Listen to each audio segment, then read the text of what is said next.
Inicialmente, fará uso da palavra o Dr. Jorge Gerdau Johann Peter. Dr. Jorge é presidente do Conselho de Administração do Grupo Gerdau, graduado em Ciências Jurídicas e Sociais pela Universidade Federal do Rio Grande do Sul, trabalha na organização desde 1954. Também atua nas áreas de educação e cultura. É membro do Instituto do Aço Brasil e faz parte do Conselho de Administração da Petrobras, do Conselho Estratégico da Fiesp, entre outros. A partir de 2009, passou a integrar o Conselho Consultivo do Escritório Brasileiro do David Rockefeller Center for Latin American Studies, mantido pela Universidade de Harvard. Sim, doutor Jorge, com muito prazer, passo a palavra ao senhor. Obrigado.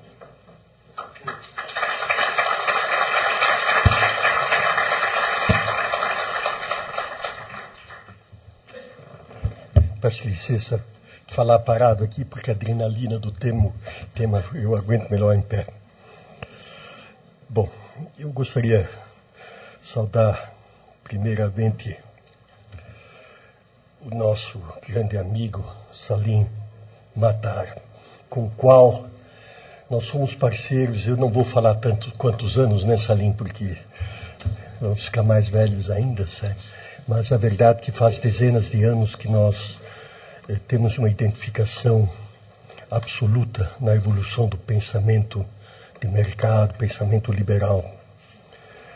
Eu gostaria de saudar meu amigo também, Roberto Tivita, né, e meus parabéns pelo reconhecimento, mas é imensurável o que você tem feito em prol do pensamento liberal no país. São os seus posicionamentos e as suas publicações que ajudam a todos nós a pensar e realmente trabalhar na construção de um país que se aprimore. A Sílvia, minhas congratulações, né, pelo evento, pela organização com toda a sua equipe. E vocês não podem imaginar a minha satisfação de poder estar aqui em Minas Gerais com o IEE, né? Os primeiros passos do IEE que nós acompanhamos em Porto Alegre.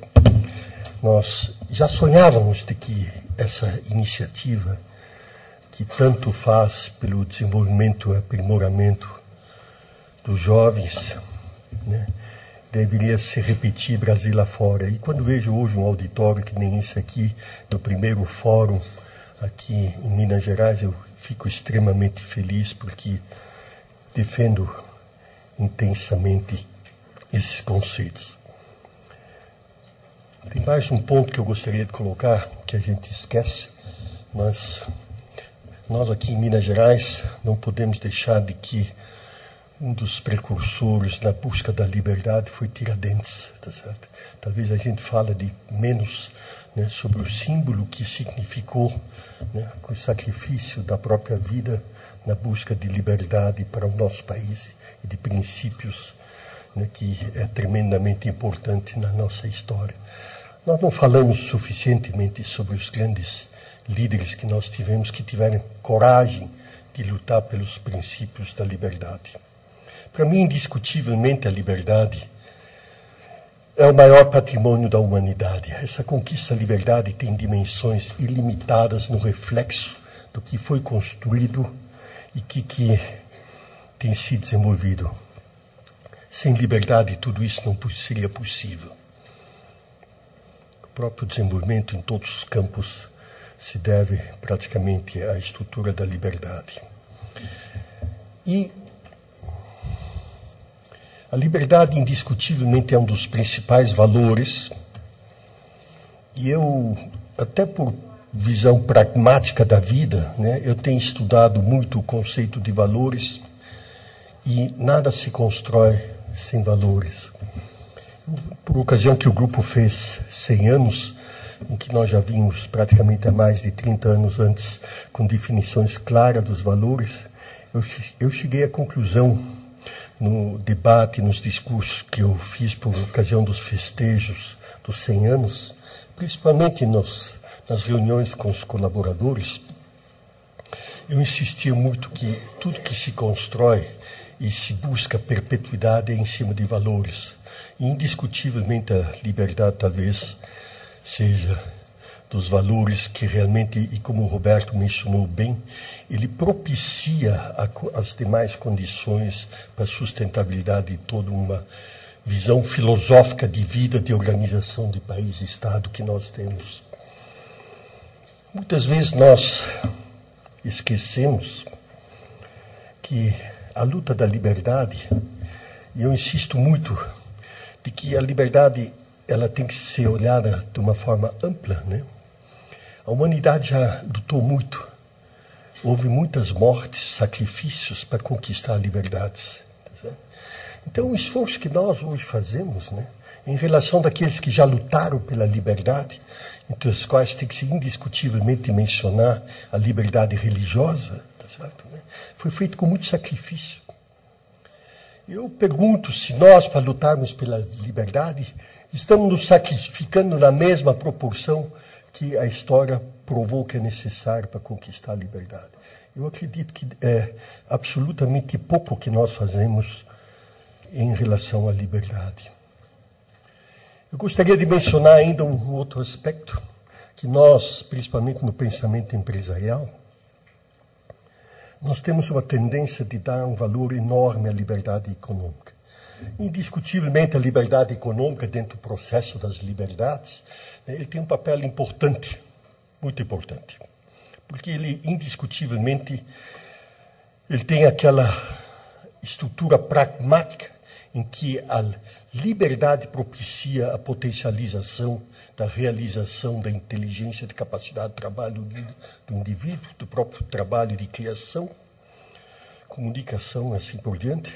Mas eu acho que é importante, principalmente nós aqui no IEE, né, que nós venhamos analisar o tema da liberdade com todas as suas dimensões, em que outras liberdades são importantes na estrutura social, da liberdade de ir e vir, liberdade política, liberdade de expressão.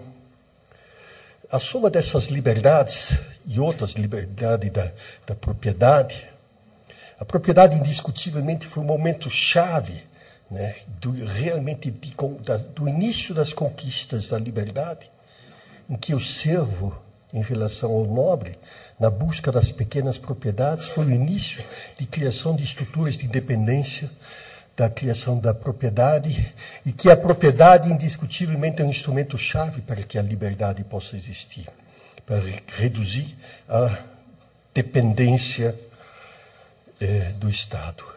Então, todo esse conjunto, né, indiscutivelmente, é peças-chaves da construção do Estado de Direito. Gostaria de mencionar um pouco nos conflitos que nós vivemos na humanidade e que continuam principalmente acontecendo dentro do nosso continente. E nós, no Brasil, sempre estamos muito próximos desse risco e vou fazer algumas considerações a respeito. Mas a democracia realmente estruturada é o respeito às minorias.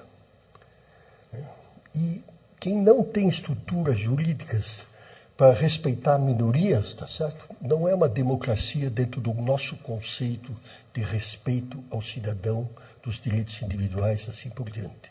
Então, dentro desse processo, né, nós temos tido uma confusão enorme, né, nesse processo, porque a grande discussão que se observa nesse processo é indiscutivelmente, vamos dizer, a tendência dos riscos da democracia diretas, tá certo? E que nos levam às democracias diretas, né, em que não se estrutura a representação das minorias do sistema estruturado do Estado de Direito, né, facilmente nos leva a situações semelhantes como nós vemos hoje em várias das estruturas, dito entre aspas, democracias, e que são gradativamente desrespeito ao indivíduo, à propriedade e assim por diante, nem se fala em liberdade de expressão de pensamento, liberdade de imprensa. Então, a palavra democracia, né, ela tem sido desvirtuada, né, no sistema praticamente que nós temos vivido na nossa estrutura global das ditas democracias na América Latina. Eu tenho um amigo meu que é professor, a turma dos gaúchos aqui dos rio-grandenses sabem quem é ele, é o professor Saldanha, professor de Direito Constitucional na Universidade Federal do Rio Grande do Sul.